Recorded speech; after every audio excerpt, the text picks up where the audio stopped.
Carta para Pedro Fernandes Viana da Silva. Rio de Janeiro, 9 de novembro de 1927. Excelentíssimo senhor Dr. Pedro Fernandes Viana da Silva. Excelentíssimo doutor engenheiro fiscal das obras do Monumento ao Cristo Redentor. Sabendo que a Comissão do Monumento ao Cristo Redentor reúne-se hoje, venho dar a Vossa Senhoria informações e pedir algumas providências ao alcance da comissão e relativas a esse grande monumento nacional. Os trabalhos vão prosseguindo com as dificuldades inerentes a tão grande empreendimento e a falta de recursos locais. Diversos barracões foram construídos para alojamentos de operários, depósitos de materiais, almoxarifado, oficinas, etc. Tudo o mais rústico e economicamente possível. A instalação de água acha-se concluída com as possantes bombas adquiridas para esse fim, completando assim a pequena parte que foi fornecida pelo governo.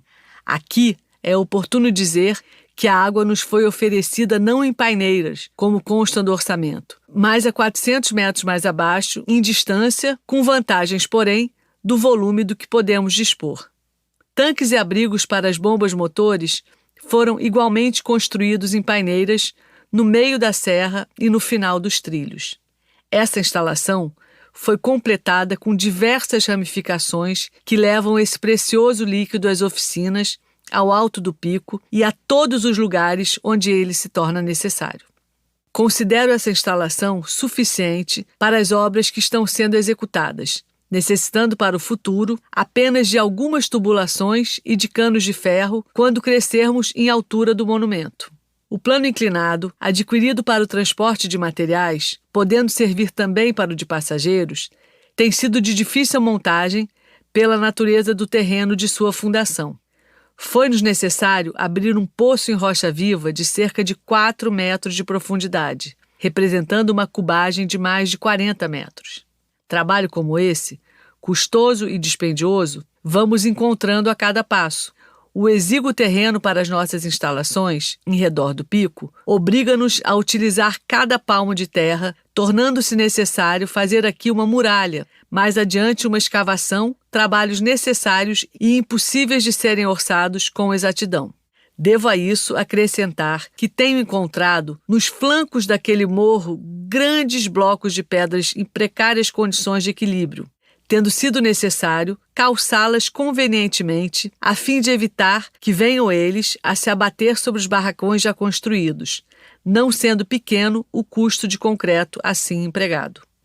Com a conclusão do plano inclinado e o assentamento de algumas máquinas-ferramentas já adquiridas, a nossa instalação de maquinárias pode-se considerar quase completa, uma vez que a ferraria, a carpintaria, a seção de ar comprimido e a de energia elétrica já se acham instaladas. Os imprevistos para a execução de obra de tal envergadura são grandes e absolutamente impossível é predeterminá-las com exatidão. Na Europa, os contratantes ou executantes de diversas partes componentes desse monumento exigiram-me sempre aumento dos preços previamente ajustados, alegando surpresas provenientes de trabalho tão excepcional.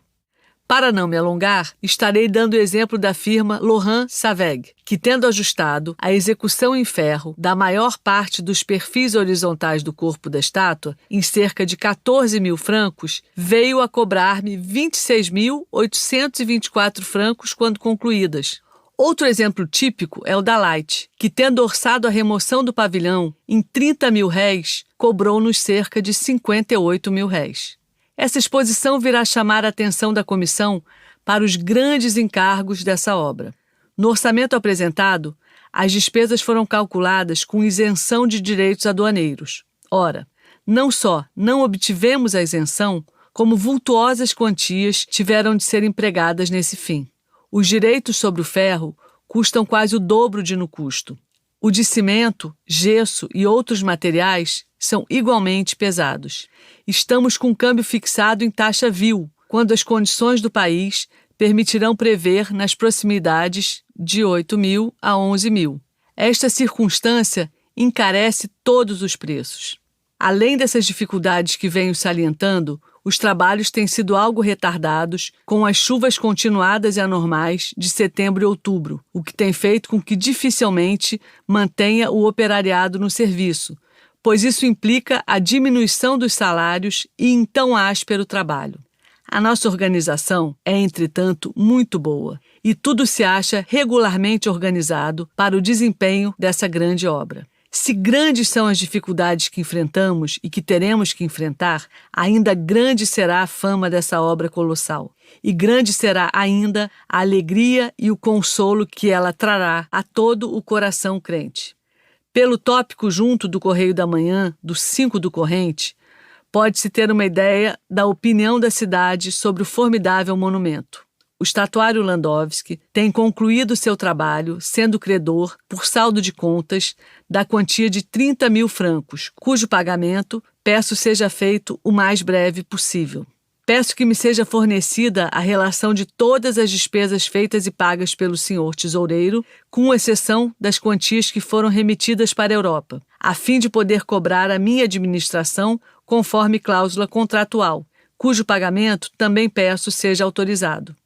Acham-se na alfândega 2 estátuas de bronze dourado, cujo custo importam com uma fotografia, com uma dúzia de fotografias do monumento, em 1.891 francos, conforme documento junto, cujo pagamento igualmente peço.